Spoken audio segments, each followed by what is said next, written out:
안녕하세요, 여러분. 굿모닝 행정학 진행하는 여러분의 영디 주영희입니다.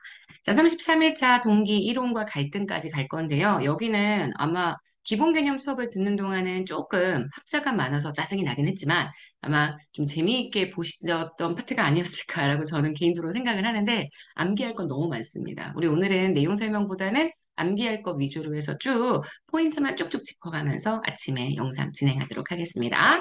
일단 제일 중요한 건 인간관계 동기 이론의 체계.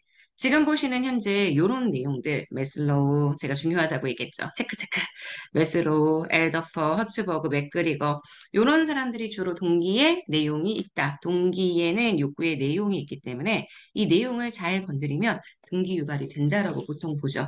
자, 그에 비해서 형평성 이론, 애덤스, 기대 이론, 블룸이나 포터나 롤러죠. 롤러의 업적 만족 이론. 그다음 헤크만과 올드햄의 직무 특성 이론, 로크의 목표 설정 이론, 모두 다 동기 이론의 중에서도 과정 이론에 해당한다는 거 다들 알고 계실 거예요. 제가 누구 중심으로 보시라고 했냐면 애덤스하고 블룸이 제일 중요하다고 많이 말씀을 드렸습니다. 자, 그러면 한번 가볼까요?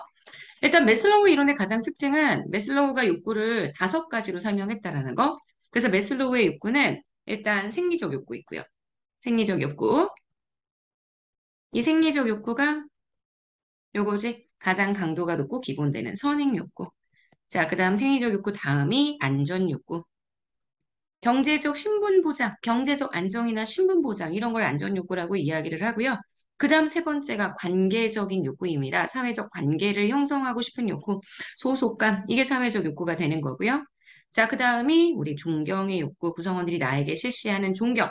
그래서 스스로 자긍받고 자긍심을 갖거나 존경받고 싶은 욕구, 제일 마지막 큰 욕구가 바로 자아 실현 욕구. 그래서 자아 실현이 가장 고차원적인 욕구에 해당한다. 뭐 이런 얘기들은 계속 나오는 걸 확인하실 수가 있을 거고요. 자, 생리적 욕구가 제일 아래 단계, 자아 실현 욕구가 제일 윗 단계. 지금 하위 욕구가 어느 정도 충족이 되면 다음 단계로 진행이 됩니다.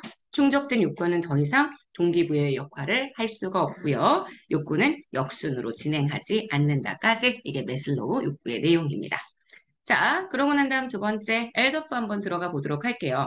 자, 엘더퍼는 메슬로우의 욕구 이론의 한계를 보완해서 크게 세 가지, 우리 생존, 그 다음 대인관계, 그 다음 성장, 이렇게 세 가지의 욕구를 구분하죠. 그래서 메슬로우의 이 두 가지 욕구, 요게 생존 욕구, 그 다음 요 두 가지의 욕구가 대인관계 욕구, 그 다음 여기 마지막이 성장. 그래서 우리가 보통 이 메슬로우의 가장 핵심 특징이라고 얘기하면 보통 좌절행 얘기합니다. 상위 덕구를 먼저 추구할 수 있어. 그러다가 추구가 안 되면, 그게 충족이 안 되면 하위 단계로 내려갈 수 있다라는 거 중심으로 설명을 하죠. 자, 그 다음 허츠버그 이론도 한번 가보도록 할까요? 허츠버그는 불만족을 방지하는 요인, 우리 불만 요인이라고 표현하기도 하고요. 위생 요인이라고 표현하기도 합니다. 자, 그리고 만족을 제고하는 요인, 만족 요인이라고 하기도 하고요. 동기 요인이라고 얘기를 하기도 합니다.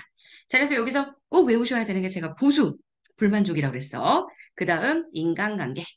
자, 하지만 성취감이나 책임감이나 직무에 대한 보람이나 승진 이런 것들은 만족이고요. 불만을 제거한다고 해서 만족스러운 건 아니었습니다. 하지만 불만족을 제거해야지만 만족이 시작될 수 있기 때문에 발만을 제거하고 그 이후에 만족을 추구해야지만 동기부여가 이루어질 수 있다. 뭐 이런 얘기들을 쭉 했던 것 같아요. 자, 그 다음이요. 우리가 들어가야 되는 건 요거. 애덤스의 공정성 이론. 애덤스의 공정성 이론은 기본적인 특징이 다른 사람과 나를 비교하는 거예요. 다른 사람과 나를 비교해서 나의 보상과 노력, 아니, 나의 노력과 보상. 다른 사람의 노력과 보상. 이 두 가지를 비교하죠. 비교해서 만약에 불일치가 발생한다고 치면 공정하지 못한다라는 인식이 발생을 하면 그때부터 행동이 유발되고요.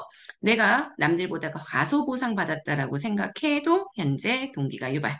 내가 남들보다 과다하게 보상받았다고 생각해도 동기가 유발됩니다. 자, 그 다음 두 번째. 자, 블룸의 기대이론, 유의성, 수단성, 기대성 세 가지가 동기부여에 영향을 주죠. 그래서 맨 첫 번째, 보상의 중요성에 대한 주관적 선호. 이게 우리가 얘기하는 유의성, V가 되고요. 답이 좀 보이네요. 성과가 보상을 가져다 줄 거라고 믿는 정도. 이게 우리가 얘기하는 수단성이 되죠. 그리고 내가 노력을 하면 그게 1차를 가져올 수 있어. 이게 기대성, 기대감입니다. 그래서 이렇게 해서 VIE 세 가지의 곱하기가 기대를 유발시킬 수 있고 이게 결국 동기부여가 된다. 이렇게 설명을 하죠. 자, 갈등 마지막으로 볼게요. 갈등은 사실 되게 내용이 많은데요. 일단 여기서는 갈등에 대한 견해만 간단하게 설명을 했습니다. 인식 부재론이었던 시기가 있어요. 고전적 조직으로는 갈등에 대한 인식이 없었고요. 인간관계론부터 시작해서 갈등을 부정적으로 보죠. 갈등을 불가피한 현상으로 봤던 게 바로 행태주의 견해고요. 행태론적 견해. 그다음 현대적인 견해에서는 갈등을 상호작용적인 관점에서 긍정적으로 인식을 합니다. 자, 여기까지 내용 간단하게 정리했고요. 우리 여기 있는 선지들 보도록 하겠습니다.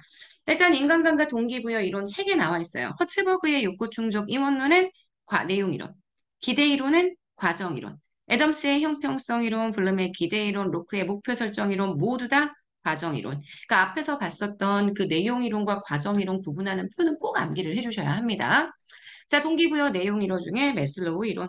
매슬로우 이론의 가장 큰 특징. 자, 인간의 욕구는 5단계고 가장 하위의 욕구부터. 욕구의 순서도 많이 물어보기 때문에 외워주셔야 합니다. 어느 한 단계의 욕구가 완전히 충족되지 않아도 된다는 거. 이게 굉장히 중요한 내용 중에 하나죠. 어느 정도 충족이 되면 된다. 그러면 그 다음 단계 욕구가 나타나게 된다. 한 번 충족된 욕구는 동기부여의 역할이 약화되고요. 그 다음 단계 욕구가 새로운 동기 요인이 된다고 보죠. 자, 엘더퍼입니다. ERG 이론이에요. 엘더퍼는 매슬로우의 5단계 욕구 이론 수정해서 인간의 욕구를 3단계로 나누었습니다. 그래서 ERG를 5개에서 3단계, 그래서 E, R, G 이렇게 얘기를 하죠. 그래서 상위 욕구가 만족되지 않으면 하위 욕구를 더 충족시키고자 한다. 이게 우리가 얘기하는 바로 좌절태행 접근법이에요. 지금 보시는 요 문장도 마지막에는 요 문장도 다 좌절태행 접근법에 대한 내용들을 실어놨기 때문에 여러분 좌절태행은 꼭 우리가 에더퍼 볼 때 정리해 주셔야 하는 내용이라는 거 꼭 기억해 주세요. 잊지 마세요. 자, 그 다음 허츠버그 얘기할게요.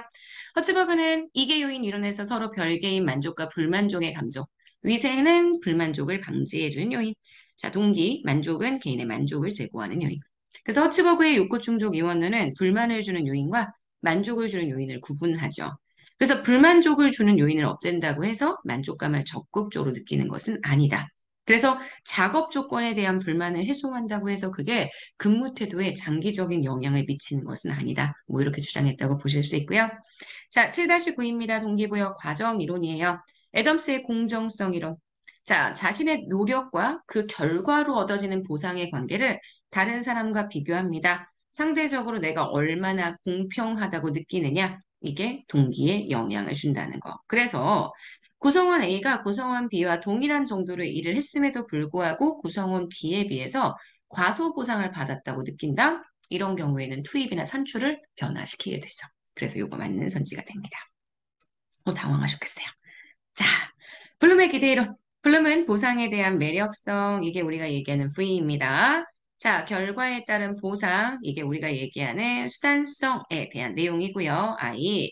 그리고 내가 결과 발생에 대해서 기대하고 있는 정도, 결과 발생에 대한 기대감. 내가 노력을 하면 결과가 분명히 발생을 할 거야. 이걸 우리가 E라고 얘기했죠. 그래서 이 VIE가 동기 유발의 강도를 결정하게 된다라고 얘기했고요. 자, 블룸의 기대 이론은 개인의 선호에 부합하는 결과물, 그래, 내가 좋아하는, 내가 진짜 매력 있다라고 생각하는 보상을 가지고 와서 그걸 유인책으로 제공한다는 게 특징이 된다는 것도 기억을 해주시면 됩니다. 갈등 갈게요. 고전적 조직 이론은 갈등을 중요하게 고려하지 않았습니다. 맞아요. 갈등을 바라보는 전통적인 관점에서 갈등은 비용과 비합리성을 초래하는 해로운 거고요. 고전적 관점에서의 갈등은 조직의 효과성에 부정적인 영향을 끼친다. 맞아요. 하지만 행태로는 불가피하다, 정상이다, 나쁘다, 좋다라고 얘기는 안 하는데 불가피하다라고 얘기를 해.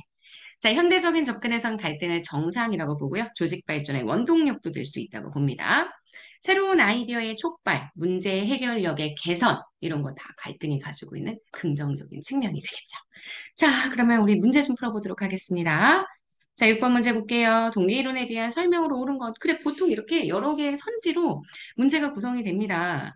자, 엘더퍼의 ERG로 상위 욕구가 만족되지 않으면 좌절대행, 하위를 더 충족시키고자 했고요. 2번, 블룸의 기대이론.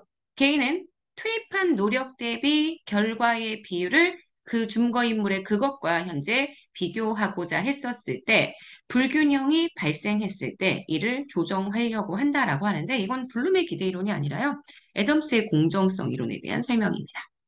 자, 허츠버그의 욕구 충족 이원론은 욕구의 계층화를 시도하지 않았습니다. 지금 보시는 그냥 동기 요인이 있고 위생 요인이 있고 두 개를 구분한 거지 이게 각각의 계층이라고 설명하진 않았기 때문에 메슬로우의 욕구 단계론과는 다르고요. 메슬로우의 욕구 단계는 가장 낮은 생리적 욕구부터 시작해가지고 가장 높은 자아 실현 욕구까지 5가지의 위계적 욕구 단계를 강조하기 때문에 4번 X입니다. 자, 조직 내 갈등에 대한 내용 나왔어요.